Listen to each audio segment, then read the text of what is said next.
De hecho, hay un informe de la ONG Tejido Urbano en donde da cuenta de que en solo un semestre se otorgaron 19.000 créditos hipotecarios en todo el país. Vamos a hablar con el director de la ONG Tejido Urbano, Fernando Álvarez de Celis. Fernando, ¿cómo estás? Te saluda Facundo y Valentina.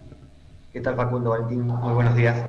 Bueno, daba allí dos datos, uno de Mendoza, otro de Ciudad de Buenos Aires, de la cantidad de créditos otorgados en el primer semestre del año, quizás los primeros 4 meses del año, 5 me extiendo, pero que después se vieron frenados los créditos, al menos son los datos que tengo yo.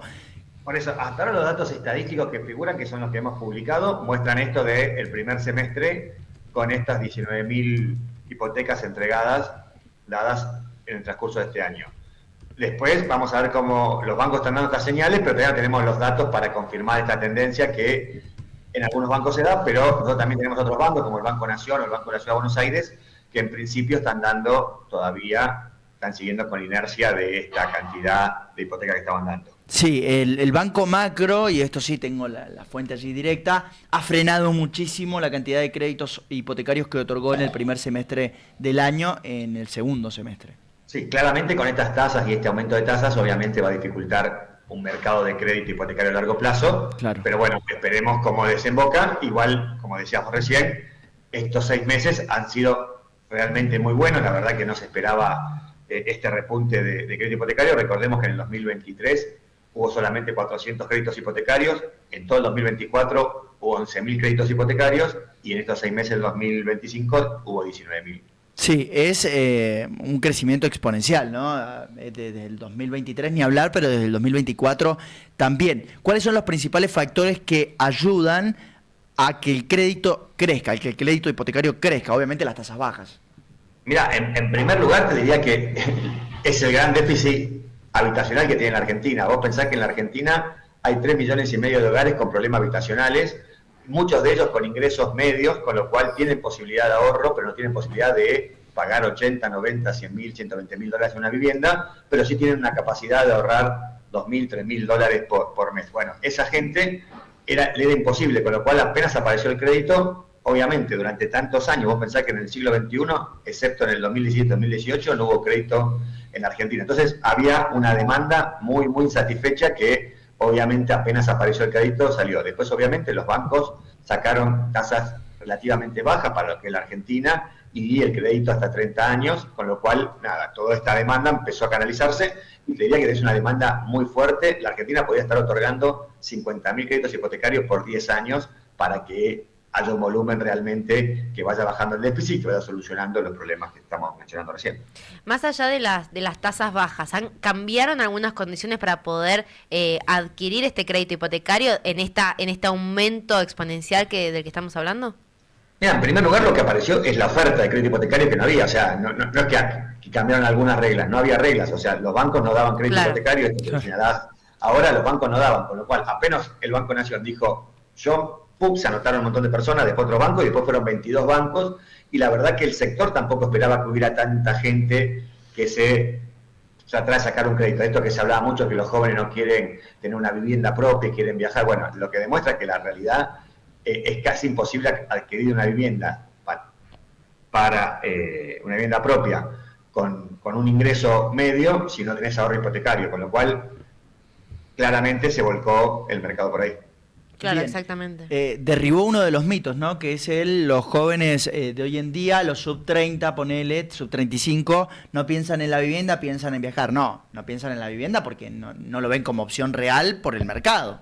Claro, obviamente. No podían pensar porque le tenés que decir a un joven que tenés que ahorrar 100.000 dólares, volver a repetir, para tener una vivienda. Bueno, ese joven dice, nunca lo voy a ahorrar. En cambio, si vos le das la posibilidad de crédito hipotecario, ahí cambia la perspectiva y de hecho cuando uno analiza la cartera de crédito hipotecario, ven que la mayoría, el 80%, son menores de 35 años, con lo cual ahí te muestra también, obviamente, los beneficios que encuentran de tener una vivienda propia cuando se dan las posibilidades. Otra vez, el AMBA concentrando gran parte de los créditos. Allí da el informe de ustedes de Tejido Urbano, el 65% de las altas se concentran en el AMBA. ¿Cuántas en ciudad, cuántas en provincia?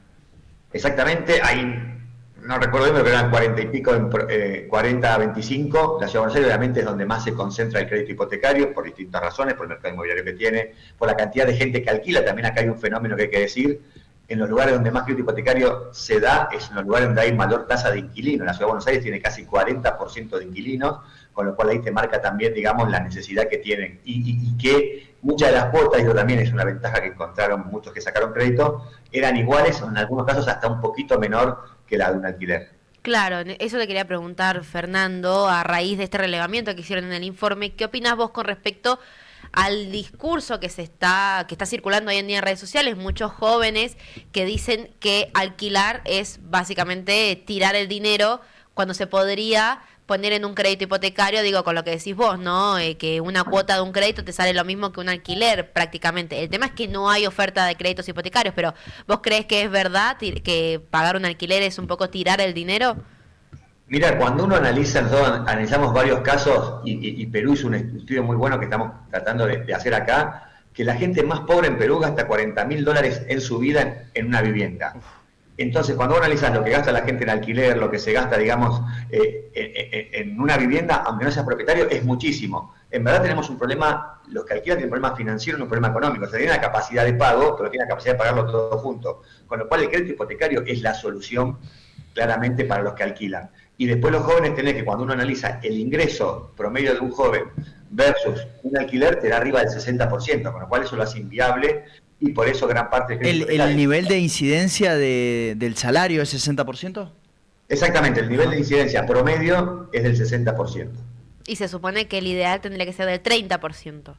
Sí, el 25 sería el ideal, el 25-30 es el ideal de que lo que una familia aporta. Por eso, cuando vos ves qué jóvenes alquilan o qué jóvenes sacan el hipotecario, generalmente son parejas que unen, obviamente, los dos salarios individuales, y con eso llegan a poder pagar el alquiler. Claro, jóvenes casi Sí. adultos te diría, porque también tenés que, digo, un joven que, no sé, que tiene un trabajo que recién empieza, o que, ponele que tiene un salario mínimo, vive con los padres y le sirve para ir ahorrando el primer dinero. Igual el banco te pide un montón de requisitos que si sos muy, muy joven es imposible que los tengas. No, tal cual, tal cual. Hoy la franja que nosotros estamos analizando, este 80%, son entre 25 y 35 años, y ahí también tenés que aparece muy fuerte, sobre todo el crédito hipotecario, la ayuda familiar, porque muchos bancos te piden el 20% de lo que es una propiedad, y ahí sí aparece, digamos, algún préstamo interno, Claro. de los padres y demás, que posibilitan que con ese 20% que le dan de la casa, después el resto pueden pagar la cuota, que se asemeja bastante, como decía, a un alquiler. Sí, incluso acá en la provincia de Mendoza hay un organismo que es el encargado de dar la vivienda social, que es el IPB, el Instituto Provincial de la Vivienda en Mendoza, que tiene uno de los planes que es el Construyo mi casa, enfocado a vivienda unifamiliar, primer vivienda, en donde tenés que tener el 20% de la plata, o la podés hacer a través de un ahorro en cuotas, y tenés que tener el lote. Entonces ahí apelás a que un papá o mamá que haya tenido ahorro previo te dé un lote, ¿no? Sí, tal cual. Igual nosotros analizamos, de hecho en Tejido Urbano hicimos un informe sobre Mendoza, y la verdad que es un buen ejemplo de cómo sectores medios que tienen alguna capacidad de ahorro pueden acceder a una vivienda, porque la verdad que si el Estado paga todo, también hace muy chiquito el círculo, digamos, de acceso a la vivienda. Entonces, que el Estado pueda generar crédito subsidiado o crédito donde se ponga el lote y demás, hace que ese programa pueda ser más eficiente. Sí, pero Entonces, Mendoza está muy bajo. A ver, Fernando, yo analizo, tengo acá los datos, ¿no?, del informe tuyo, del informe de Tejido Urbano. Y cuando uno ve Córdoba, Santa Fe, Mendoza, las que le siguen después de Buenos Aires, después del AMBA, de provincia, de ciudad, la reactivación en Córdoba es de 1.377 créditos, hipotecas. En Santa Fe, 492. Y en Mendoza es 365. ¿No se explica solamente por el mercado más chico eso? no, pero ahí es el crédito bancario, no está estos créditos del Instituto No de la está el Vivienda, IPB, por eso digo Exacto. hipotecas, pero es muy chico el mercado, y en Mendoza no es tan chico. Sí, la verdad que bueno, ahí tenés, digamos, algunas distorsiones que se dan producto de precios, producto de mercado, digamos, ahí tenés esto, lo que decíamos antes del AMBA, ciudades como Rosario, que tienen mucha inquilinización, o Córdoba, y obviamente Mendoza en crédito hipotecario está muy atrasado, y también ahí tiene que ver con que tanto Córdoba como Santa Fe tienen bancos públicos que están incentivando el crédito hipotecario, y no es el caso de Mendoza. No, y también remarcar, bueno, este tipo de relevamiento un poco refleja la crisis de la vivienda, ¿no? Que hay en Argentina y que hay en todo el mundo. Digo, también es una tendencia mundial que los jóvenes ni siquiera hoy en día aspiren a tener una casa propia, no porque no sea uno de los checklists de su vida, de su sueño, no porque se quieren gastar la plata en viajes y no en una casa propia, sino porque ni siquiera lo ven posible. No sé, uno mira para atrás y piensa en sus viejos y dicen, bueno, mis viejos también vivían, eran jóvenes en una Argentina donde tenías capacidad de ahorro, posibilidad de ahorrar, y claro, era mucho más sencillo que hoy en día, que uno no tiene las mismas posibilidades, no es la misma situación social ni económica del país, y a nivel mundial pasa algo similar, ¿o no? Mira, te lo digo en números en Argentina. A fines del siglo XX no había persona mayor de 65 años sin llegar a una vivienda. O sea, te podía costar más, menos, pero a los 65 años llegabas con una vivienda propia. En el último censo ya te marca que casi el 8% de los adultos mayores no tienen vivienda propia, y en la Ciudad de Buenos Aires ya te da el 15%. Si estos datos los llevas a 10 años más, o sea, al 2035, te da más del 15% de los adultos mayores que no van a ser propietarios. Entonces ya tenés ahí el principal problema, que es no podés acceder al ahorro que te permita llegar a la vivienda al fin. ¿Esto pasa en todo el mundo? Sí, pero en otros países, caso Chile, hay una política de incentivo a la demanda con crédito hipotecario más fuerte, que hace que baje la tasa, digamos. Por supuesto que acá hay otro problema que se da mucho en Europa, es que las viviendas no solamente son viviendas, sino que son reserva de valor. Entonces aparecen grandes inversionistas que terminan subiendo el valor del suelo y el valor de las viviendas, y eso hace para las familias muy difícil poder ser propietarios. ¿Crees que también falta educación financiera para saber utilizar las herramientas que están a disposición? Mira, yo creo que falta un mundo más financiero en la Argentina. La verdad que el sistema financiero en Argentina es muy pobre. Cuando vos ves el porcentaje del PBI respecto al crédito hipotecario, en Argentina es el 0,2%, cuando en países como Chile está arriba del 40% del PBI en crédito, con lo cual vos tenés un sistema bancarizado que va incentivando el crédito. Esto que me decía recién, un banco privado dice, ahora bajo el crédito. Bueno, la verdad que un país donde vos, los bancos, lo primero que hacen es cortar el crédito hipotecario, va a ser muy difícil, porque obviamente que es mucho más rentable para los bancos o menos problemático prestar para comprar zapatillas o para comprar para alimentos que para un crédito hipotecario. Pero la verdad que el espíritu de un banco debería estar más cerca del crédito hipotecario que el de financiarte en 12 cuotas comprar en el supermercado. Pero bueno, eso funciona así, eso es un problema de la Argentina, y eso es lo que hace también que el déficit habitacional crezca cada vez más. Y en ese contexto, vos, ¿qué opinás? ¿Qué políticas públicas se deberían llevar adelante para acompañar, ¿no? este proceso? Bien, me estaba haciendo Facu una señal, no entendía qué me estaba diciendo. Por el tema del no me estaba diciendo, no estaba entendiendo qué me estaba diciendo. ¿Qué políticas públicas crees vos, Fernando, que se deberían llevar adelante para poder acompañar este proceso que decís vos, que deberían hacer los bancos?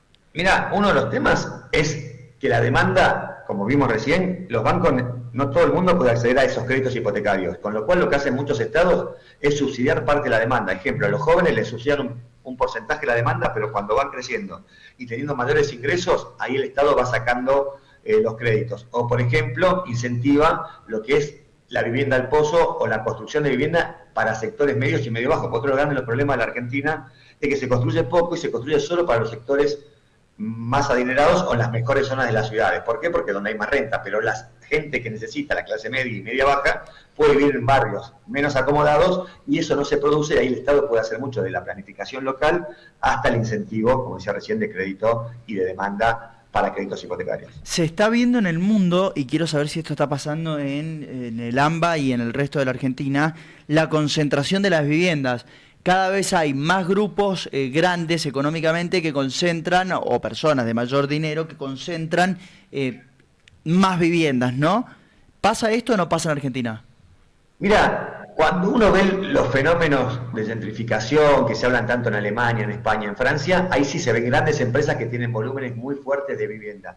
En la Argentina, si bien hay algunas empresas, algunos empresarios que tienen algún volumen de vivienda, te diría que está muy atomizado el mercado. Te diría que más el mercado es de gente de clase media, media alta, que tiene capacidad de ahorro y tiene 2, 3, 4, 5, hasta 7 departamentos. Pero te diría que la concentración mayor se da en estos sectores medios que tienen como reserva de valor, digamos, en un país donde la gente no quiere tener los dólares bajo el colchón y no lo quiere tener tampoco en el banco. Una de las alternativas de ahorro, te diría que casi la principal en Argentina, es invertir en ladrillos. O sea que se ve en la Argentina una clase media alta todavía bastante pujante, ¿no? Que cada 2 o 3 años puede comprar un departamento o una casa.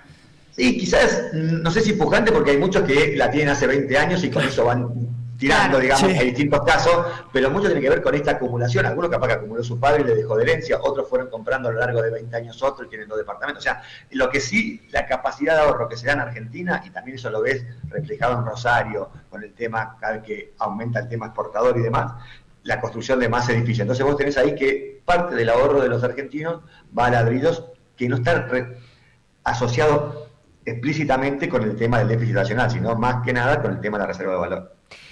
¿Cómo es el tema de comprar en pozo? ¿Conviene, no conviene?